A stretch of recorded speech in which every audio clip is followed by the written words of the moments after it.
Bon, on va se dire la vérité. On est en 2026, on lance des satellites, on parle d'IA toute la journée, et dès qu'il tombe 3 gouttes de pluie à Dakar, Abidjan ou Yaoundé, nos villes se transforment en piscine olympique. Tes sneakers à 25 000 francs CFA? Morte. Ton trajet jusqu'à la fac? Un parcours du combattant. First of all, I will attribute it to poor urban planning, inadequate infrastructure, and improper waste management, apart from the environmental factors. Pendant qu'ailleurs, on met tout sur le dos du réchauffement climatique à chaque JT, à Cotonou, ils ont identifié le problème et sont en train de le résoudre. Les difficultés qu'on avait dans cet périmètre pour accéder aux infrastructures socio-communautaires, c'est-à-dire accéder à un centre de santé, accéder à une école, un hôpital, bien un lieu de travail, se sont dû résorber. Aujourd'hui, on va parler du PAPC, le programme d'assainissement pluvial de Cotonou. C'est le projet qui prouve que faire face aux inondations, c'est possible quand on arrête de bricoler et nous permet de comprendre pourquoi nos métropoles sont devenues des piscines géantes.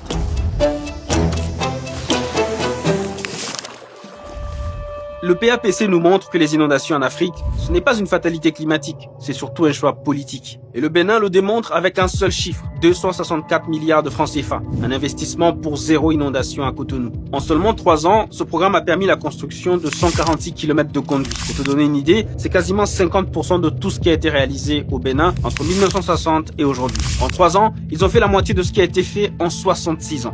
Comment ils font ça?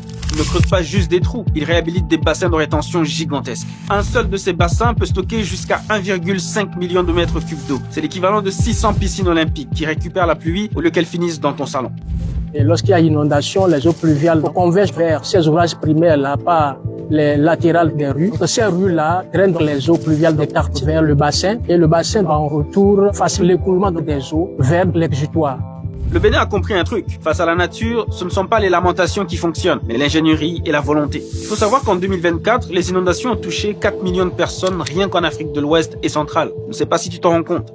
Elles ont déplacé au moins 500 000 personnes et détruit plus de 300 000 habitations en une seule année. Imagine le nombre de gens qui se sont retrouvés sans abri. C'est ce qui a fait flipper le gouvernement béninois, qui s'est mis au travail dès 2022. Vous pouvez aisément constater que les voiries qui sont aménagées, les collecteurs qui sont aménagés à l'échelle des quartiers, qui fonctionne déjà. Si on regarde un peu pour l'année 2025, la récurrence des inondations et des plaintes, même si elles ne sont pas finies, elles ont drastiquement diminué. Mais alors, pourquoi c'est possible à Cotonou et pas ailleurs? La différence, c'est la vision, la planification et la maintenance. Dans la plupart des villes africaines, on a construit partout, dans les bas-fonds, dans les zones de passage naturel de l'eau. À Yaoundé ou Abidjan, on a envahi les collines et les marécages. C'est ce que cette spécialiste appelle l'urbanisation incontrôlée.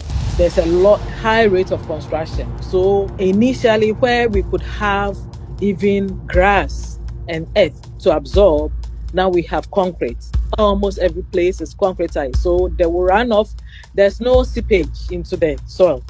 And then, so of course it will run off and then add to the flooding. Mais alors, qui dort au bureau? Qui est censé gérer? Et pourquoi ça floppe? Selon le rapport stratégique de l'Union africaine, les coupables ont des noms. Les ministères de l'urbanisme et de l'assainissement. Ce sont eux, les architectes en chef. Les mairies et gouverneurs, parce qu'ils gèrent le quotidien des villes. Et les directions des grands travaux, car ce sont elles qui sont en charge des routes et des infrastructures d'assainissement. Pourquoi ils échouent? Pour 4 raisons simples. 1. Le rafistolage. On débouche 3 caniveaux devant les caméras avant la saison des pluies. Ce n'est pas une solution durable, c'est du maquillage. Alors qu'au Bénin, ils ont créé la CIRAT, la Société des infrastructures routières et de l'aménagement du territoire. Une structure unique qui pilote tout. Pas de ping-pong entre 50 ministères qui se rejettent la faute. 2. La corruption foncière. Des fonctionnaires signent des permis de construire dans des zones inondables contre des enveloppes. Ils vendent des terrains titrés là où même les poissons ne voudraient pas vivre. So the way the city was planned is not how we have followed. So a lot of building in waterways, blocking the flow of water. We also have people reclaiming wetlands. People do not appreciate the fact that wetlands are there for a purpose. 3. La gestion des déchets. À Accra, Conakry ou Bangui, les caniveaux sont bouchés par nos plastiques. Mais si l'État ne ramasse pas les ordures, elles finissent où? Dans les tuyaux.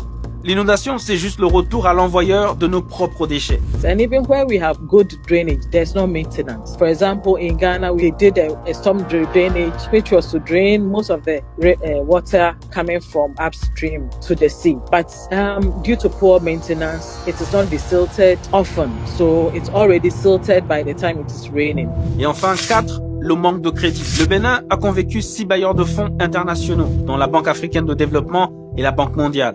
Pourquoi? Parce que le projet est sérieux, documenté et transparent. Si beaucoup de projets d'urbanisation en Afrique ne trouvent pas de financement, c'est souvent parce que leur gestion fait peur. Et c'est ici qu'il faut se poser la bonne question. Si Cotonou, qui est une ville au niveau de la mer, voire en dessous par endroits, peut s'en sortir, quelle est l'excuse des autres? Surtout que ce problème n'a pas que des conséquences sur l'humain, il en a aussi sur l'économie. Selon les estimations de l'Organisation météorologique mondiale, les pays africains perdent en moyenne 2 à 5% de leur PIB chaque année en raison des aléas climatiques. Certains consacrent jusqu'à 9% de leur budget à la lutte contre ces dérèglements. En 2024, par exemple, le coût économique a été estimé à plus de 10 milliards de dollars en Afrique. On parle de pertes de production agricole, de dommages au niveau des infrastructures et des coûts de gestion des catastrophes climatiques. Pour un continent déjà fortement endetté, avec des ressources financières limitées, ces pertes sont insoutenables. Pourtant, si les villes africaines investissaient $1 dans la prévention des inondations, elles économiseraient $7 pour la reconstruction et les soins de santé post-catastrophe. Et on ne va pas réinventer la roue, car les solutions existent. Des villes comme N'Djamena pourraient copier la recette béninoise, avec notamment l'approche par bassin, pour retenir, stocker et filtrer l'eau. C'est ce que tente de faire la ville de Dakar au Sénégal.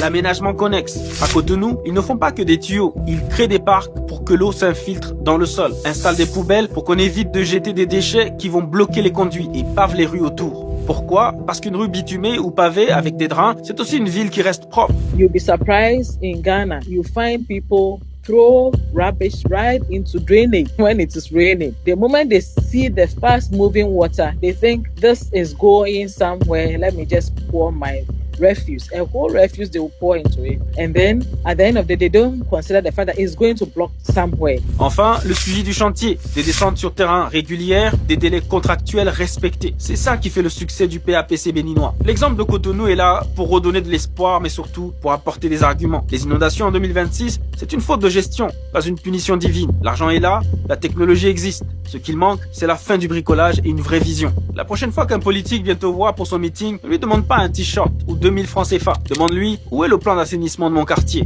Où va l'argent des taxes de drainage? Parce que l'Afrique mérite des villes où on peut marcher après la pluie sans avoir besoin d'une pirogue. Partage cette vidéo si t'en as marre d'avoir les pieds dans l'eau chaque saison des pluies. Et abonne-toi pour ne rater aucune de nos vidéos.